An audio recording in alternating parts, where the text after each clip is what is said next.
திருச்செந்தூர் பக்த கோடிகள் அனைவருக்கும் வணக்கம். இன்று பஞ்சலிங்க சுவாமியை பத்தி எல்லாரும் தெரிஞ்சுக்க போறோம். இன்னைக்கு எல்லாரும் தரிசனம் பண்ணுங்க. இதான் மூலஸ்தானத்துக்கு பின்னாடி சுவாமியோடைய இதற்கு இடம்.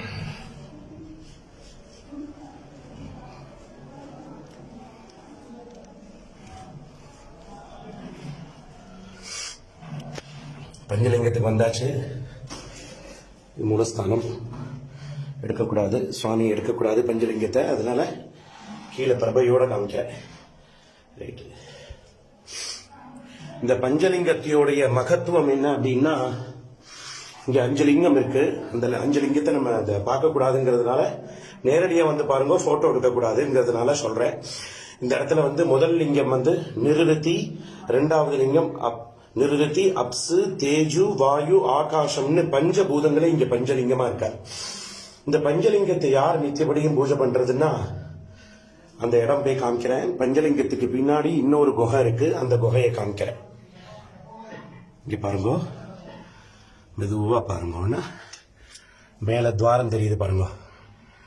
அந்த துவார வழியா தான் நித்தியப்படியுமே பஞ்சலிங்கத்தை சுவாமிக்கு பிரம்மஹத்தி தோஷம் பிடிக்கிறதுனால சுவாமியே தனக்கு தானே இங்க பூஜை பண்ணி இருக்கிறார். இங்க வந்து மனிதர்களால் பூஜை கிடையாது.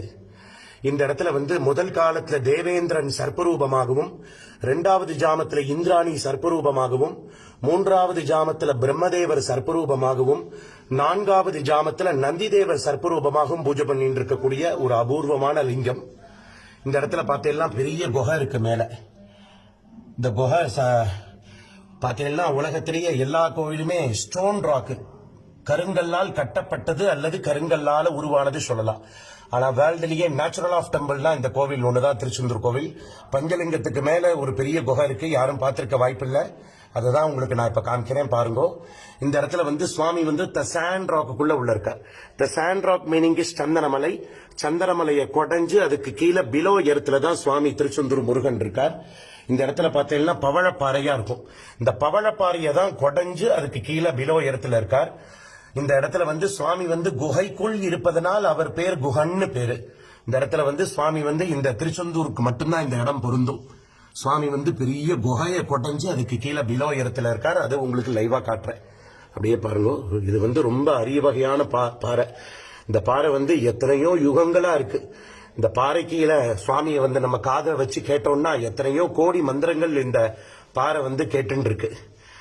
இந்த எங்க அப்பா அடிக்கடி சொல்லுவார், இந்த பாறையில வந்து நமக்கு மனசு சரியில்லைன்னா, மனசு நிம்மதி இல்லைன்னா, இந்த பாறையில நம்ம சாஞ்சுட்டோம்னா அம்மா எப்படி தாளாட்டி நமக்கு ஒரு ஆறுதல் சொல்வாரோ அந்த மாதிரி இந்த பாறை வந்து நமக்கு ஆறுதல் சொல்லுமா, நிம்மதியை கொடுக்குமா. வேத மந்திரங்களுடைய பாறையாக்கும் இதெல்லாம். நல்ல பிரார்த்தனை பண்ணிக்கோங்க. வெற்றிவேல் முருகனுக்கு அரோகரா. அடுத்த வீடியோல சொல்றேன். இன்னும்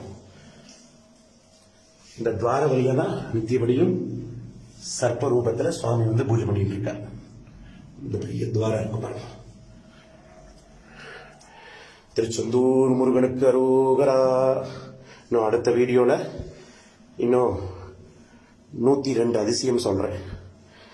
பக்த கோடிகளுக்கு நன்றி, வணக்கம்.